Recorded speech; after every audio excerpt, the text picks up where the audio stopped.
So fruity versus earthy wines. What the heck do each of these mean?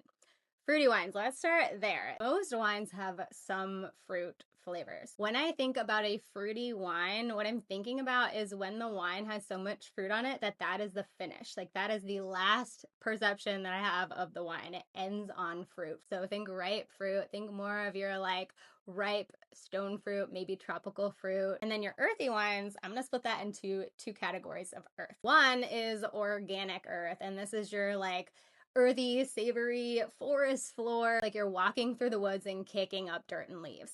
These often show up as tertiary notes, so in older wines or in regions where the land is just expressed more. And then there is mineral-driven wines, and that is like inorganic earth, so that's a separate category. This is like wet stone, slate, flinty, anything that is from a rock. This term is kind of controversial, but it has a place in that it feels a little bit more elemental than dirt.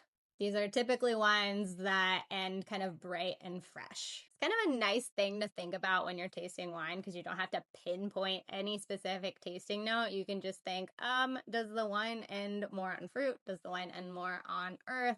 Or is the wine fresh and kind of mineral driven? All right, giving you some examples using one grape, Chardonnay. You can grab yourself something on the fruity side from California, warm climate. On the more earthy side, you can grab something from Burgundy, ideally somewhere from the Côte de Beaune, but anywhere in Burgundy that is not Chablis is going to give you a little bit more of an earthy profile, especially against the California Chardonnay. And then on the mineral-driven side, grab yourself a Chablis.